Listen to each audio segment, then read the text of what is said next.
بسم اللہ الرحمن الرحیم۔ السلام علیکم میرے عزیز دوستو، جب حضرت زکریا علیہ السلام نے اللہ تبارک و تعالیٰ سے عرض کی کہ میرا بیٹا کیسے ہوگا جبکہ میری بیوی تو بانجھ ہے، تو اللہ تبارک و تعالیٰ نے ارشاد فرمایا کہ یہ میرے لیے آسان ہے۔ تو حضرت زکریا علیہ السلام نے عرض کی کہ اے میرے مولا، میرے لیے کوئی نشانی مقرر فرما دے۔ تو اللہ تبارک و تعالیٰ عز و جل نے ارشاد فرمایا کہ تم تندرست ہونے کے باوجود 3 راتوں تک کلام نہ کر سکو گے۔ تو پھر حضرت زکریا علیہ السلام نے اپنی قوم کے پاس آ کر اشاروں سے فرمایا کہ تم صبح و شام اللہ کی تسبیح بیان کرو۔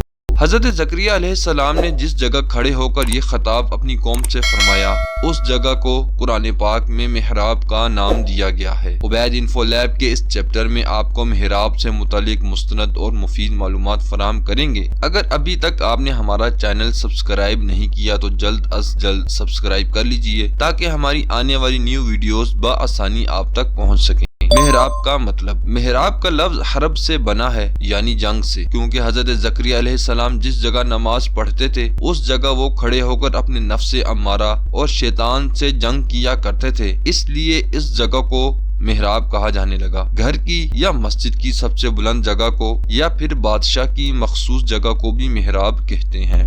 مسجد میں محراب بنانا، عام لوگوں کے نزدیک محراب وہ جگہ ہے جہاں امام نماز پڑھاتا ہے، اور مسجد کی محراب کو محراب اس لیے کہتے ہیں کہ وہ امام کی مخصوص جگہ ہے اور وہ اس جگہ نماز پڑھاتے ہوئے نفس و شیطان سے حرب یعنی جنگ کیا کرتا ہے۔ قرآن پاک میں محراب سے مراد وہ مخصوص شکل کی جگہ ہے جس کو اب لوگ محراب کہتے ہیں، کیونکہ محراب ان چیزوں میں سے ہے جو حضور علیہ السلام کے زمانے کے بعد بنائی گئی۔ اسی وجہ سے بزرگان دین کی ایک جماعت محراب بنانے اور اس میں نماز پڑھنے کو مکروہ بتاتی ہے۔ جب حضرت عمر بن عبد العزیز علیہ رحمہ ولید بن عبد الملک کی طرف سے مدینہ منورہ میں گورنر تھے، اس وقت انہوں نے مسجد نبوی کو دوبارہ تعمیر کیا تو اس میں محراب کا اضافہ کیا۔ چونکہ حضور علیہ السلام کے زمانے میں محراب نہ تھی اور فی زمانہ محراب نمازیوں کی آسانی اور مساجد کی الگ پہچان کے لیے بنائی جاتی ہے اور نہ ہی اس کو کوئی سنت مقصودہ سمجھتا ہے، تو اس لیے اس کو بدعت خیال نہ کیا جائے۔ میرے عزیز دوستو، بعض دوست احباب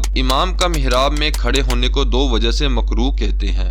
پہلی وجہ، امام کا محراب میں کھڑا ہونا۔ اہل کتاب اور مسلمان اپنے امام کو محراب میں کھڑا کرتے ہیں، اس لیے بعض ناواقف لوگ اس مشابہت سے یہ سمجھتے ہیں کہ امام کا محراب میں کھڑا ہونا مکروہ ہے، مگر یہ غلط ہے۔ امام کا محراب میں کھڑا ہونا مکروہ نہیں ہے۔ اس کی وجہ یہ ہے کہ اہل کتاب اور ہمارے محراب میں فرق ہے۔ اہل کتاب کا محراب بلند جگہ پر ہوتا ہے، یعنی اہل کتاب خصوصیت سے اپنے امام کے لیے بلند چبوترا بناتے ہیں، جبکہ مسلمانوں کے محراب میں ایسی کوئی بات نہیں۔ اصل میں مسجد کی صفوں کے وسط کو محراب کہتے ہیں، جہاں امام تنہا و یکتا کھڑا ہو کر نماز پڑھاتا ہے، جبکہ مسجد کے وسط میں قبلہ نما جگہ بنانا عرفی محراب کہلاتا ہے۔ جبکہ کتب فقہ میں یہ بات بھی واضح ہے کہ امام کا کسی محراب میں بلند جگہ یا چبوترے پر کھڑے ہو کر نماز پڑھانا مکروہ ہے، جیسا کہ ہمارے آقا علیہ السلام کا فرمان ہے کہ جب کوئی شخص لوگوں کا امام بنے تو لوگوں سے بلند جگہ پر کھڑا نہ ہو۔